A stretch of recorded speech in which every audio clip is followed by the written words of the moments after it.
Hi, career ഗൈഡൻസിൻ്റെ 5-ാമത്തെ എപ്പിസോഡിലേക്ക് സ്വാഗതം. ഇന്ന് ഈ വീഡിയോയിലൂടെ നമ്മൾ ചർച്ച ചെയ്യാൻ പോകുന്നത് നമ്മൾ സാധാരണ ഉപയോഗിക്കാറുള്ള 4 വാക്കുകളാണ്. എന്തൊക്കെയാണ്? Job, profession, career and passion. ഈ 4 വാക്കുകളും പലപ്പോഴും നമ്മൾ ഉപയോഗിക്കാറുള്ളത് ഏകദേശം ഒരേ അർത്ഥത്തിലാണ്. പക്ഷേ ഇതെല്ലാം വ്യത്യസ്ത മീനിങ്ങുകളാണ് നമുക്ക് ലഭിക്കുന്നത്. അത് എങ്ങനെയൊക്കെയാണ് എന്ന് നമുക്കൊന്ന് പരിചയപ്പെടാം. അതാണ് ഇന്ന് വീഡിയോയിലൂടെ ഉദ്ദേശിക്കുന്നത്. ഒന്നാമതായിട്ട് നമ്മൾ എടുക്കുകയാണെങ്കിൽ ജോബ്. എന്താണ് ഒരു ജോബ് എന്ന് പറഞ്ഞു കഴിഞ്ഞാൽ, നമ്മൾ പണത്തിന് വേണ്ടി മാത്രം നമ്മൾ വർക്ക് ചെയ്യുകയാണെങ്കിൽ നമ്മളുടെ എയിം എന്ന് പറയുന്നത് പണം കിട്ടാമെന്ന് മാത്രമാണ്. അപ്പം അങ്ങനെയാണ് നമ്മൾ വർക്ക് ചെയ്യുന്നതെങ്കിൽ അതിന് പറയുന്ന പേരാണ് ജോബ് എന്ന് പറയുന്നത്. ഇപ്പോൾ ഒരാൾ കാഷ്യർ ആയിട്ട് വർക്ക് ചെയ്യുന്നു, അല്ലെങ്കിൽ ഡെലിവറി ബോയ് ആയിട്ട് വർക്ക് ചെയ്യുന്നു എന്നുണ്ടെങ്കിൽ അത് അയാളുടെ ജോബാണ്. കാരണം അയാളുടെ എയിം എന്ന് പറയുന്നത് പണം ഉണ്ടാക്കുക എന്ന് മാത്രമാണ്. ഇനി രണ്ടാമത്തെ വേർഡാണ് പ്രൊഫഷൻ. എന്താണ് ഒരു പ്രൊഫഷൻ എന്ന് പറഞ്ഞു കഴിഞ്ഞാൽ? ഒരു സ്കിൽഡ് വർക്കാണ് ശരിക്കും പറയുകയാണെങ്കിൽ പ്രൊഫഷൻ എന്ന് പറഞ്ഞു കഴിഞ്ഞാൽ. Skilled work. അതിനെന്താവശ്യമുണ്ട്? അതിന് വിദ്യാഭ്യാസം ആവശ്യമുണ്ട്, അതുപോലെ തന്നെ ട്രെയിനിങ്ങും ആവശ്യമുണ്ട്. അപ്പം ട്രെയിനിങ് ആവശ്യമുള്ള, വിദ്യാഭ്യാസം വേണ്ട ഒരു സ്കിൽഡ് വർക്കിനാണ് എന്ത് പറയുന്നത്? പ്രൊഫഷൻ എന്ന് പറയുന്നത്. ഫോർ എക്സാമ്പിൾ പറയുകയാണെങ്കിൽ ഒരു ഡോക്ടർ.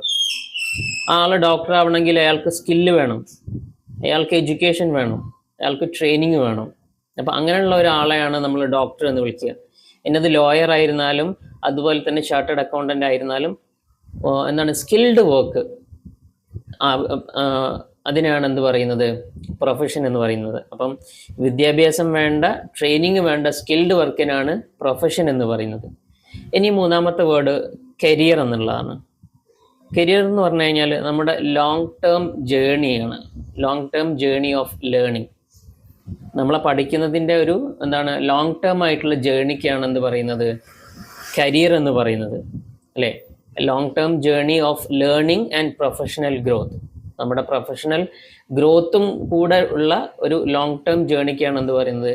കരിയർ എന്ന് പറയുന്നത്. ഇപ്പോൾ എക്സാമ്പിളായിട്ട് പറയുകയാണെങ്കിൽ ഒരാൾ ടീച്ചറായിട്ട് ജോലിയിൽ കയറുന്നു, പിന്നീട് എന്ത് ചെയ്യുന്നു? അയാൾ സീനിയർ ടീച്ചർ പോസ്റ്റിലേക്ക് മാറുന്നു, വീണ്ടും പ്രിൻസിപ്പലായിട്ട് മാറുന്നു, അത് കഴിഞ്ഞ് പിന്നീട് എന്ത് ചെയ്യുന്നു? എഡ്യൂക്കേഷണൽ കൺസൾട്ടൻ്റ് ആയിട്ട് മാറുന്നു. അപ്പം ഇങ്ങനെ ഈ ഘട്ടങ്ങളിലൂടെ കടന്നുപോയി പ്രൊഫഷണൽ ഗ്രോത്ത് ഉള്ള ഒരു ലെവലിലേക്ക് മാറുമ്പം അതിനെയാണ് നമ്മൾ കരിയർ എന്ന് വിളിക്കുന്നത്. ഇനി നാലാമത്തെ പോയിന്റ് എന്ന് പറയുന്നത് പാഷൻ എന്നുള്ളതാണ്. പാഷൻ എന്താണ്? Something you do deeply love doing. നമ്മൾ ഏതെങ്കിലും ഒരു കാര്യം നമ്മളത് ഇങ്ങനെ ഗാഢമായിട്ട് ചെയ്യുക, അല്ലേ? അതിങ്ങനെ അതിൽ ലയിച്ച് നമ്മൾ ബാക്കി സമയമൊന്നും പോകുന്നൊന്നും അറിയാതെ അതിൽ ലയിച്ച് ഇങ്ങനെ ചെയ്യുന്നതിനാണ് നമ്മൾ എന്ത് പറയുന്നത്? നമ്മൾ പാഷൻ എന്ന് പറയുന്നത്. ഇപ്പോൾ എക്സാമ്പിളായിട്ട് ഫോട്ടോഗ്രാഫി.